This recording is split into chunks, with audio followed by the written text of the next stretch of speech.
Quite a lot of my spare time is spent playing PC computer games. I don't play a lot of different games, and the ones I do are almost always multiplayer. I don't really have any interest in playing single player games. I don't really, I don't know, I don't find them a challenge. Well, not that it's not a challenge, I just don't have an interest in playing against computer opponents. I much prefer to play real people. So Overwatch is probably the only thing really that I've played much over the last 4 or 5 years. But in the last month or so, I started playing Valorant. And I thought, well, let's make a quick video just telling you a little bit about it.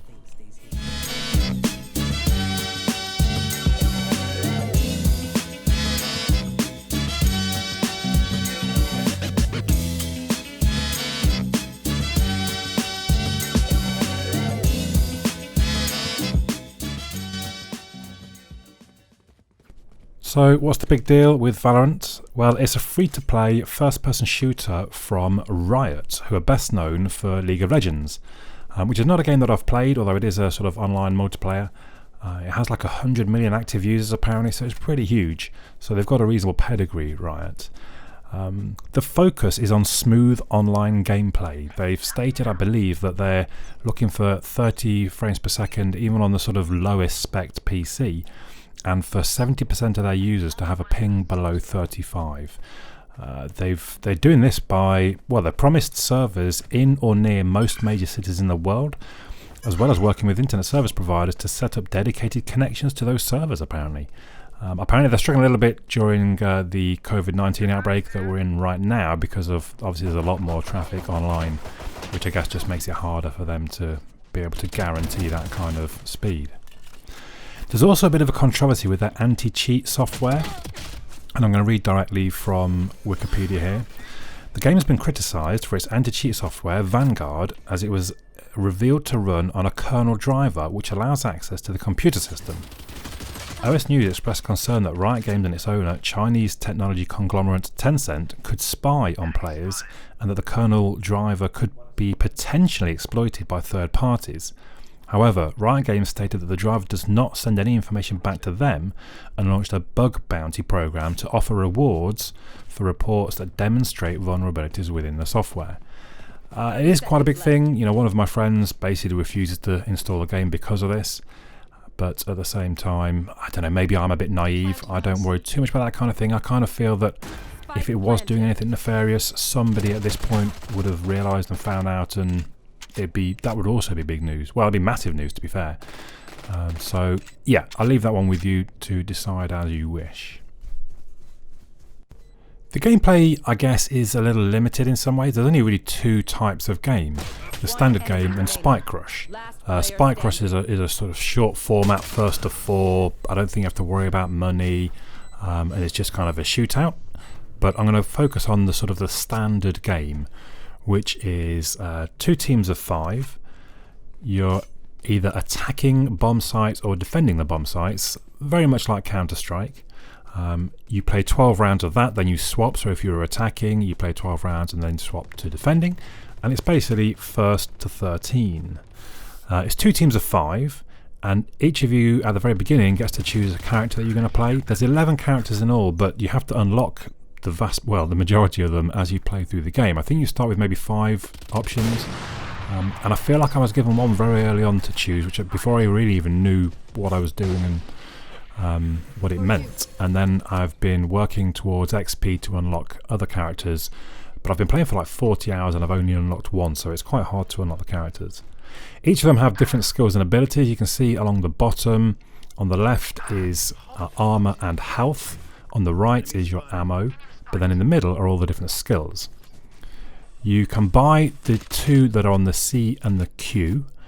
The E skill is like a cooldown, which you can use, but then it'll have 40 or so seconds before you can use it again. And then the skill on the X button is your ult. You gain sort of an ult point, I think it's just for a kill. You gain an ult point for each round, and you build up obviously to use the ult when it is full. Obviously they're going to be the most powerful different things that you can use, and again it varies from character to character. I think the healer I play quite a lot of can resurrect somebody, and there is Cypher has one, which is a character that I unlocked. his ult is that you can basically reveal the location of all of your enemies. There's only 4 different maps at this point, which I suppose isn't particularly a lot, but I assume there'll be more coming out. The game's only been out for a month or so as I record this video, so it's very early days. They either have 2 bomb points or one of them has 3, and one of them has like teleporters that you can use to get around the map, but they're very noisy, so you try not to use them because you're kind of giving away exactly where you are. So the standard game can be either unranked or ranked. You have to play 20 games of unranked before it lets you play ranked.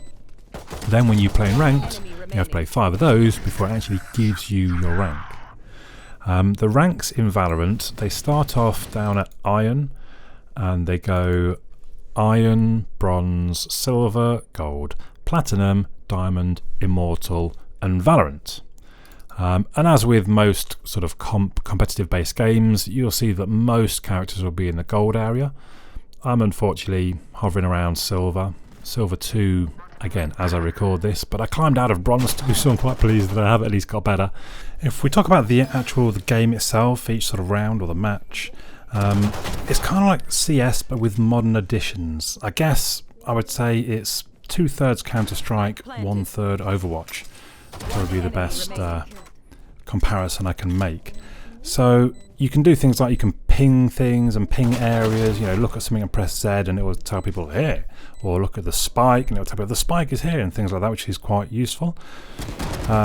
You can also buy your teammates weapons, which I think is a really good addition. So if you happen to have saved loads of money and one of your best players is skint and he's saying at the beginning of the round, someone buy me a gun, or actually they will say specifically, I need a Vandal, I need a whatever, you can then go into your buy menu and just click buy it for them, which I think is a really good addition actually. I don't feel like the abilities are overpowered or slant the game too much or even kind of a too big a factor in the game.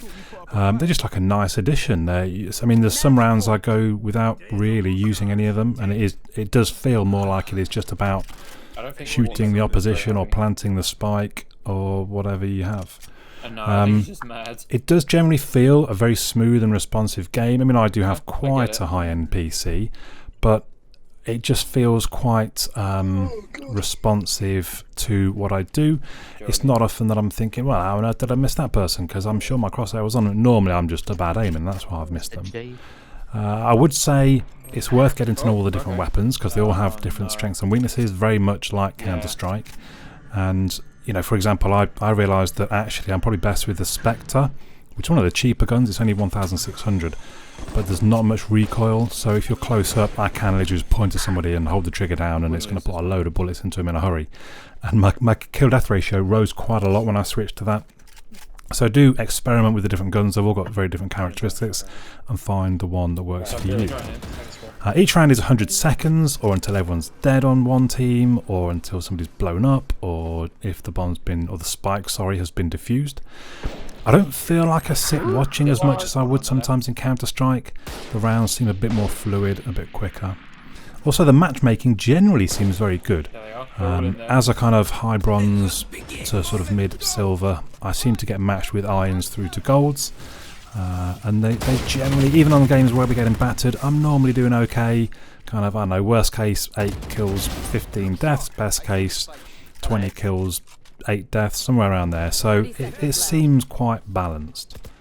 The round, or the game I suppose, the match ends if a team makes it to 13 wins, but they need to have done that with a 2-game gap, so it would have to be 13-11. If it ever got to 12 all, it goes to overtime, and then you alternate 1 attack, 1 defense, you're given 5,000 credits, and again you have to have a 2-round gap.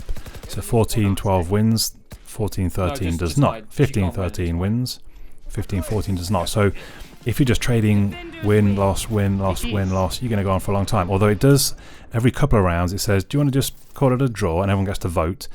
And initially, I think it takes 6 votes to call it a draw. And then the next time it asks, it only takes 3. And then the next time it just takes 1 vote. So after about 6 rounds, if one person says, I've had enough of this, let's just call it a draw, it's going to be a draw.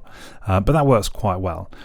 So after the game ends, there are a lot of detailed stats actually. You can see your kill death ratio, you can see who you killed, you can see all the different rounds, and it will point out to you which your best round was. gives you things like an economy rating, so how well you've done for how much you spent. Lots of really good stats. What I find a little disappointing, I can't see any career stats, unless I'm missing them. Someone please let me know in the comments if I'm missing them, but I would love to see some of my career stats, like my score per round, my kill death ratio, my economy rating over the last, even if it was the last sort of 10 games or something like that. That would be quite interesting. You also get told about your increase or decrease in rank, if you've played a ranked game, of course, which you'll see up in the top left corner, going up or down, and there's a number of arrows. So if you lose narrowly and you've played quite well, it might go down with like a 1 red arrow saying down. If you get battered and you've done terrible, it might go down with 3. If you win and you've played really well, it might go up 3. So I have lost sometimes 2 or 3 games and then gained back the same with one really good win where I've played really quite well, which I think is good. The idea being as well, if you're losing whatever, like 8-1, rather than going, screw this, let's just ride it out, or even you could even forfeit, it encourages you to keep playing and try and win rounds back, because that helps you. That means you lose less of your rank. So all in all, I really enjoy the game. Standard, and to an extent the ranked, is played with levers though, so quite often people, I don't know if they disconnect or they just have enough and quit, because one round or one game, can take 40 or 50 minutes, and maybe some people, I don't know, they start the game and then realise, I can't, I've got to go and do something, and that just does ruin it. If you've got to play for half an hour a man down, it's not so much fun. And you can force you can just quit basically as a team, forfeit. It is quite a long slog to get to the ranked, but again, if you're enjoying the game, that shouldn't really be too much of an issue. The in-game currency is very expensive. If you wanted to buy some of the skins, I think like a whole set is something like £90, which just seems ridiculous. I mean, I don't know, I guess people would do it, but why that much? If it had been £15, I might have taken a chance on some of it. Surely they would sell a lot more, and it doesn't cost them anymore. So yeah, that seems a bit bizarre to me. The character unlock also seems to be quite a long process. So yeah, I've been playing almost 40 hours, and I think I've only really unlocked one. I think one of them was given to me early, and then I've unlocked Cypher. So again, that seems quite a long process, but I guess if you're going to put in hundreds of hours, you will get them all unlocked, I suppose. It's definitely better to play with friends, or at least to be on a team that's using its communications, but that's quite rare. And people do say it's a very toxic community, but then, to be honest, people seem to say that about all online games these days. Oh, it's such a toxic, and there's been a few idiots. You're going to get idiots. There are idiots in life. That's just a fact of life. On the whole, it's not been too bad, and I've had played in some teams where people have been really quite nice and work well together, and that is when the game's at its best. But yeah, I do enjoy it. It's not great if you're getting battered, but at the same time, I've had some fantastic games that have been so tense and made me just almost shivering with the adrenaline rushing through my body from a close win or unfortunately maybe a close loss. So it is free to play, and they say it works quite well on reasonably low machines, so why not give it a go? Let me know your thoughts in the comments down below, but for now, my name's Andy, and I'll catch you all again soon.